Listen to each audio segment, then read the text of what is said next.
In today's commentary, we're going to be talking about how to up your game in Call of Duty or in general first-person shooters.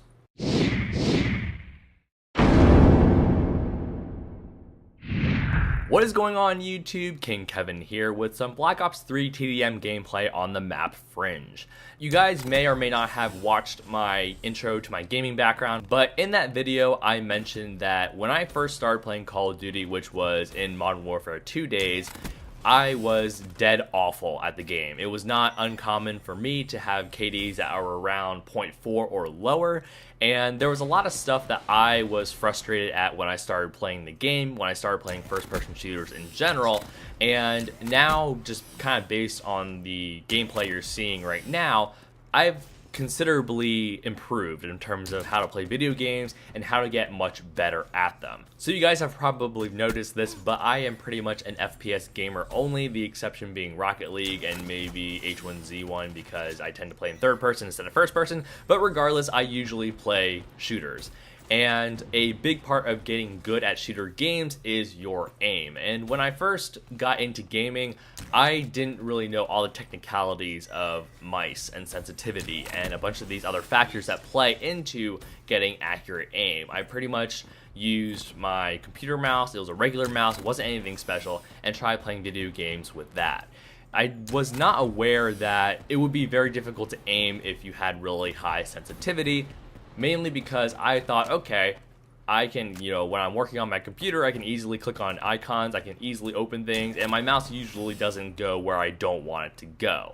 However, when I started playing video games, specifically Modern Warfare 2, I realized that this was not the case because not only is there system sensitivity, but there's also the in-game sensitivity, and for some reason that took me a long time to figure out. And once I started watching a bunch of YouTube videos, all these people were saying, okay, you have to lower your sensitivity, you have to do all this math and kind of figure out what's good for you and what feels good for you.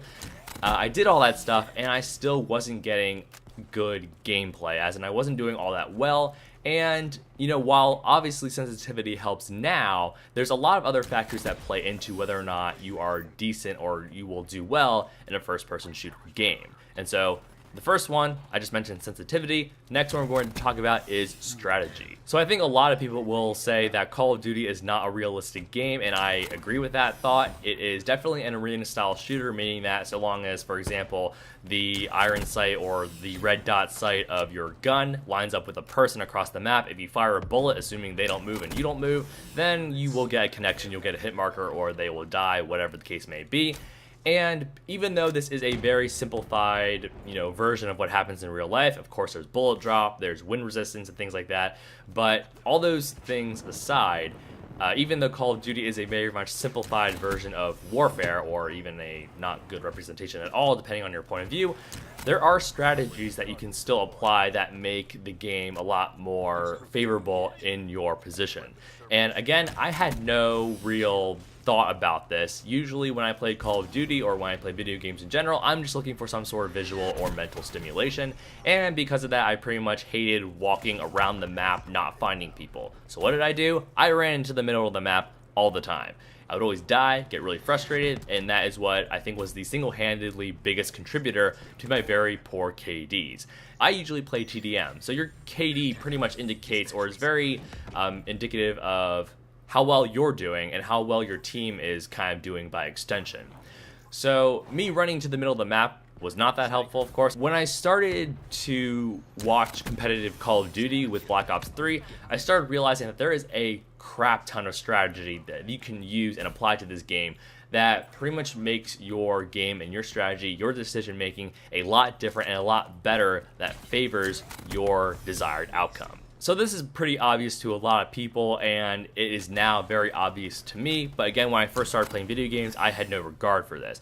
For example, I keep forgetting that, even when I play now, that when you kill an enemy, there is a skull that appears above their head to their teammates. So they know where their teammate died, they know there's an enemy there. Now, when I kill an enemy, I look where my teammates are on the map, I look at where there's empty space on the map, aka where there may be enemies, and then I tend to run towards my enemies depending on the situation, of course. Kind of an extension of that is that I have learned to look at the minimap a lot more than what I used to. I am pretty much glancing at that minimap constantly. And because of that, you are more aware of who is around, and because of that, you're able to make a little bit better and more cautious decisions about whether you should enter a room, whether or not you should try to go forward, or if you should retreat, and a lot of these things like that. Another thing that kind of ties into this idea of learning strategy to play the game well is knowing when to back down and when to pick your battles. When I played Call of Duty, at least Modern Warfare 2 in the very beginning, your kill streak actually mattered, as in how many kills you got, not what your score was. But back then, if I started making a kill, as in if I already landed like 2 hit markers on someone, I would always try to finish that kill, because of course I wanted to add to my kill streak to potentially get my next one. Again, when I started watching competitive, I started realizing this, that even the best players in the video game realm, they know that if they are hit, they can't necessarily challenge the enemy and expect to live, depending on the situation. The last thing I wanted to talk about that could improve your game is improving your hardware. Now, this is something that not a lot of people like to hear, but it is actually the truth of the matter. If you are running a game on very low hardware, there is a good chance that that would actually factor into a better or worse gameplay. Same goes for a mouse and a keyboard. Maybe if you click on something and the mouse or keyboard doesn't register it, that could be a very fatal error that could lead into death, or that could lead to decreased gameplay quality. So those are the 3 things I think really helped me in terms of learning how to play Call of Duty better. They would be adjusting your sensitivity and learning how to aim. They would be learning new strategies, and they would be improving your hardware. I have been on the flip side of all these things. I've definitely had bad aim, bad hardware, and bad strategy, but once I flipped those 3 things around, I felt like my game is much better improved, and that is the reason why I'm able to use and get gameplay like this for you guys to watch. So this will pretty much do it for this video game commentary. As always, I would love to hear your guys' feedback and opinion about the video itself and about the topic at hand. Were you guys once bad at video games, or were you just naturally blessed with the ability to shoot and kill people across the map with a noob tube? Have you always been able to improve your game steadily, and what have you done to improve your game, especially if you are not playing an FPS game specifically?